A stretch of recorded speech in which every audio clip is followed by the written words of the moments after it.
Hi everyone and welcome to One Autistic Person.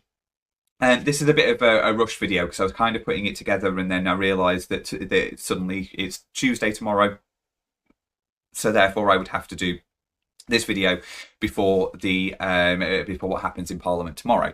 So I just want to precursor this with, I understand that the benefit system needs reform. I don't disagree with that.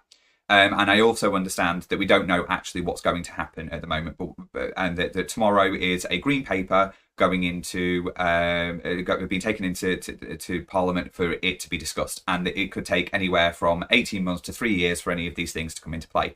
I get that. My point of this video is, although we've got all of this time until it could potentially happen, what we need to do is make sure that we are keeping our eye on what is happening.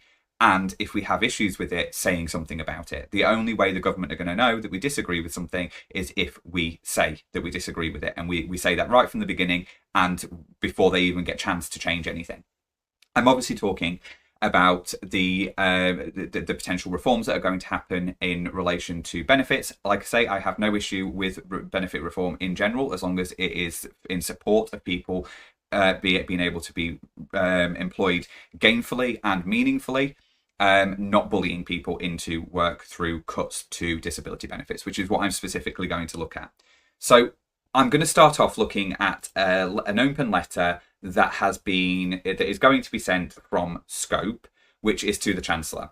And I think this sort of gives you the overarching thought process of how I feel about the situation and why this is so problematic. But also what I wanted to do was share this link with people who haven't seen it yet so that they can sign it and our names can all get put to this letter as it goes out to the Chancellor. So it says, "Dear Chancellor, we are writing to you as a collection of charities to urge you to think again about cuts to disability benefits. Disability benefits such as personal independent payment, PIP, and the limited capability for work amount can be a lifeline for disabled households and can enable people who receive PIP to work. Making cuts to disability benefits would have a catastrophic impact on disabled people up and down the country. Scope's analysis of government figures show that without PIP, a further 700,000 more disabled households could be pushed into poverty. Life costs more for disabled people. Huge numbers already live in poverty as a result of these extra costs. The impact of any cuts to disability benefits would be devastating. We agree with the government's ambition to support more disabled people into work. However, making cuts to disability benefits will not achieve this goal or fix the system. In fact, there is little evidence to suggest cutting benefits increases employment outcomes. We know the benefit system is broken and needs reform. That there are disabled people out of work who want to work given the right support. And for some disabled people, work isn't appropriate. Changes to welfare must start here, not with cuts. The government has an opportunity to work with disabled people and the sector to bring about meaningful change. We want disabled people to be heard and supported by the government. The needs and voices of the disabled community should be at the heart of the government's plans. Disabled people should not be an afterthought. We would urge you to safeguard disability benefits from cuts. We fear the cost of cuts is too great." Now, this was created by the Chief Executive Mark Hodgkinson of Scope, but it's been signed by a lot of other charities. So these are senior managers that have signed this. But I'm not going to tell you their names, but I'm going to go through the different charities that have signed it. So there's Scope, Inclusion Barnet, National Autistic Society, Thomas Pocklington Trust, Citizens Advice, Sense, MenCap, Disability Rights UK, RNIB, MS Society, Joseph Rowntree Foundation, Mind, Turn to Us, Z2K, Trussell, Parkinson's UK, Guide Dogs, Versus Arthritis, End Fuel Poverty Coalition, Shine, Tourette's Action, Inclusion North, 38 Degrees, MND Association, and Fair by Design. So all of those charities cover both physical and mental health issues and disabilities. And that's poignant, because it seems like there's a lot of push against people who have mental health issues, but actually this is going to affect a much wider group of people. And it's not just about the benefits. That kind of isn't even really the main point that I'm making with this video. It's the bigger picture and the bigger issue in the way that the disability and people with differences are viewed in society. We seem to be moving backwards. We seem to be starting to go, well, we don't look after each other anymore because it's seen as one person's taking away from another, and we're becoming very, very insular. I don't know whether this came from COVID, that we became more insular and therefore we don't want to help other people. But the whole point of COVID, the lockdowns within COVID, was about us looking after each other. But it seems like since then, we've got worse and worse in relation to putting ourselves together and seeing ourselves as a society, and that everybody matters within that society. And you can't force people into situations, or shouldn't. You can, but you shouldn't force people into situations that are going to make their health much worse, and potentially going to put an end to their existence. That is the, let's be honest about it, that is what could happen in these situations. And it seems like it's a big thing to say, but it is true. Cutting benefits does not help disabled people into work. It doesn't make sense that that's the line that the government are going down. It can't help. It doesn't help. Cutting benefits is not going to help people back into work. It may bully them back into work. That is not helping them. And you can't say it's a bitter pill that you've got to take, and Nanny says this, or whatever British saying that we're going to say next about it. That's not how it's. That's not what we should be looking at. We should be looking at helping people and supporting people into work if they are able to do so, but we shouldn't be forcing people through bullying and abuse of our power within society. The only thing it will do is push people into deeper poverty. People will feel that they will not be supported and protected by the government. So they're not going to feel supported and protected by the government at all. If the government do this, we are not, as disabled people, going to feel like we matter at all. And bully and starve people into working in an environment that will often make them worse. People who are disabled, who can work, want to work. This is the thing that's really annoying, and it's because of the way businesses and the way companies are now, which I'll get into a little bit further on in the video. That's the bit that's problematic. We want to work. That's why so many people who are disabled are also self-employed, because we want to actually do the work. We actually want to work. We just don't want to work for other people that are going to treat us badly. And I think most people feel that way. I think most neurotypical people, most able-bodied people are. That's not going to be that people would rather work for themselves, I'm sure, than work for big companies. The only reason why we work for big companies is because it's more secure, or it appears to be more secure until it's not. Changing laws that are not upheld and unreasonably complicated to access will not help people into meaningful, sustainable employment that does not further damage the employee. You are not going to get people to go into meaningful and sustainable employment by bullying them into doing so. That's not meaningful to the person. It's not sustainable. They're not going to be there for very long. It's going to make numbers look different. But it isn't going to actually make any benefit in relation to cost to the state at all. They may get a little bit more tax for a time period, and they may be off benefits for a few weeks or a few months, but they'll be back on them again anyway. Whereas if you actually looked at sustainability and how do you support people into work and not cut the benefits they survive on, that they exist with, then that's definitely not going to. It's just not feasible to say that you bully people into work, they're not going to stay in that employment. It's going to be that they will end up feeling so ill from having to be there, it's going to damage them so much being there that it just isn't going to be sustainable long term, which surely is the point of getting people into employment. Let's be honest, as somebody who interviews people, I know people with disabilities get weeded out at interview stage.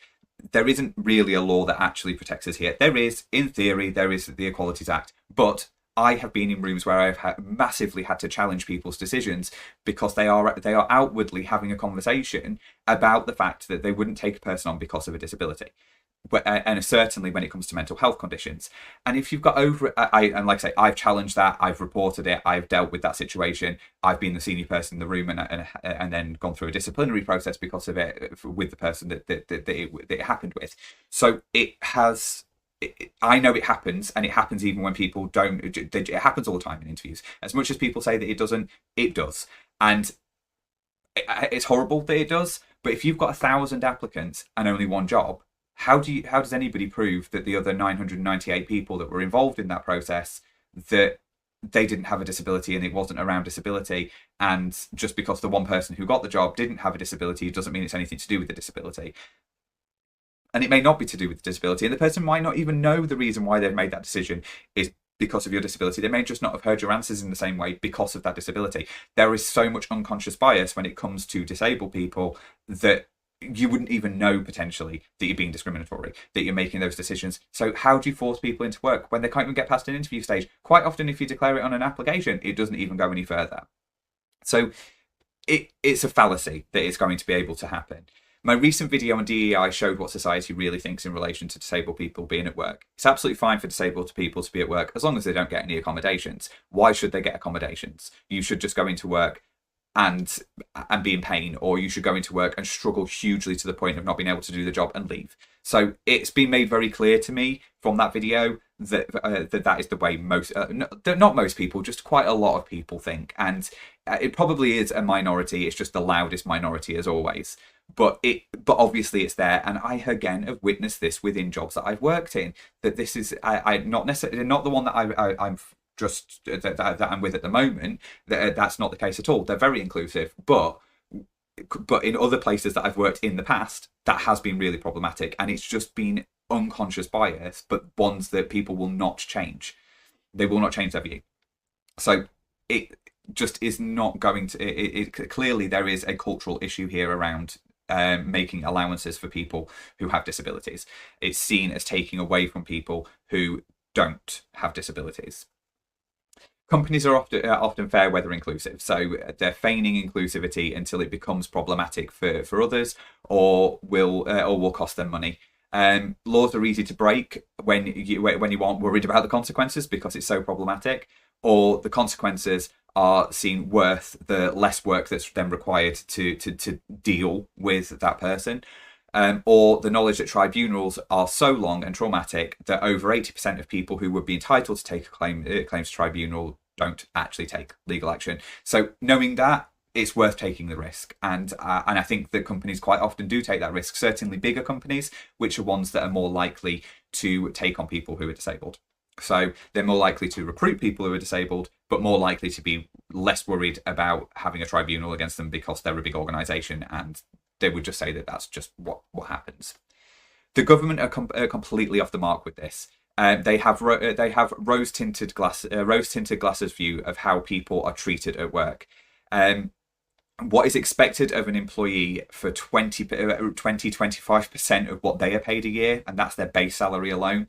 And the extent of bullying, harassment, and out-and-out abuse of staff within their companies, and that is across the board. There is all of those things happen to people, whether that people are disabled or they're not disabled. It just happens more to people who are disabled, and unconscious bias is deeper set for people who are disabled. This late-stage capitalist state that we live in does not care about people. It cares about money, and disabled people cost companies money. So therefore, why would they recruit people? Because it is very clear that is the case. We live in a late-stage capitalist society, and the way that disabled people are discussed within the government is making that very clear. The way that I agree that people who are working should be celebrated. Of course, people who are working should be celebrated, the same as everybody else within their own right. If whatever's going on with them should be celebrated. But to basically say, in every sentence that they have, we're doing this for working people, we're doing this for working people, we're doing this for working people, we're doing this for working people, as if that somehow is magically going to make it so that we all think, well, we have to be a working person to get this magical government acceptance. That seems to be what it is, that for you to be accepted, you need to work. And if you can't, then you're lesser. And it's not a can't, it's always a won't, is what it feels like. And that is so frustrating and so incorrect. It is unbelievable. As I say, many people who are disabled are also self-employed, and that's because we actually do like working. It's not the work that's the problem, it's the type of work, it's the expectation of that work, and it's the way that we're treated. And I would actually say the biggest problem is not actually the work, it's the way we are treated. It is diabolical, the way that disabled people are treated within the workplace. There are some companies out there that are extremely inclusive and are honestly inclusive. I want to make that point very, very clear. There are ones that I've worked for. There is one that I work for at the moment that are extremely inclusive. And I truly believe that. But actually, from my experience, most are not. And when, sort of on a last point, the civil service is the measuring stick for the government's understanding of employment, which is not how the real world works. I hate to say it to people who are civil servants, but employment is not the same within the private sector. It's not the same within the third sector, the charity sector. It is not the same. We are not treated the same. We are not afforded the same rights. We are not given the same, as much as that you're putting laws in place to say that we're allowed to ask for flexible working. That doesn't mean we're necessarily going to get it. And it's so having that as the measuring stick and thinking that everybody's acting within those regulations, I can assure you they are not. I don't believe it's even happening in the civil service. I think that there probably is a lot of unfair treatment in the civil service, but that it's protected more, and that's because you don't just look at your policies as a government. You also look at the fact you are the government, that you are working for the state. Therefore, you have to make sure that you are upholding the law to the letter of it.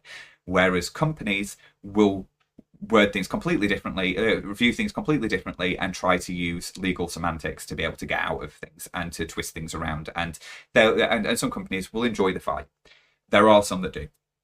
So my point here is this is a bigger picture. This issue is not just about benefits. It is about how we are treated and how we are seen. And actually, this is more problematic. Treating us like this is going to mean the companies know that they can treat us worse because they know we don't have any kind of security net and are less likely to be able to find meaningful employment elsewhere. So therefore, we're going to be treated even worse within employment situations. This is really, really problematic when it comes to this. It is giving the signal to businesses they can treat us however the hell they like, and that is really bad. And it's also telling other people who may already think that we are taking so much, it's telling them that we're taking too much, and that is not acceptable. And it's going to create a really, really negative view. It's ableism at its worst. It is institutional. It's institutional ableism, and it is disgusting, and it needs to stop. And Keir Starmer needs to take off his political skin for a second and realise that underneath it, he's sounding like some other people that are in politics who are not politicians. Because if he wasn't using fancy political words to be able to say what he was saying, he would sound exactly like somebody else across the water, who I'm pretty sure that he wouldn't want us to be thinking that he sounds like. But if you actually truly read between the lines of what he's saying, he's basically saying the same thing. And that scares the hell out of me. Thank you very much for watching the video. If you've liked this, please drop a comment. Obviously, any comments would be great. How you feel about this, whether you agree, disagree, what your thoughts are on it. I've got some shorts going up which go into why I think it's problematic. It's a bit more snappy than this video in relation to issues relating to it, but also what I actually think where we should be going in relation to this, rather than what it looks like the plan potentially could be. Like I say, everything's up in the air at the moment. We don't know anything until tomorrow what's going to happen. So what I would say is don't worry about it even after tomorrow. But what I would say is if this is going to affect you, or it's going to affect somebody you know, or you just feel that you want to do something about it, do something about it now. Don't wait just because of the fact that it's going to be 3 years down the line potentially that this will happen.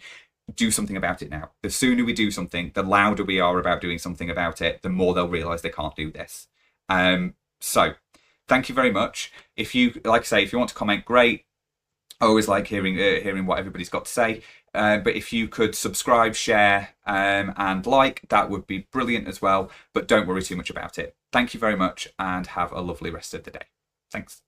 Bye.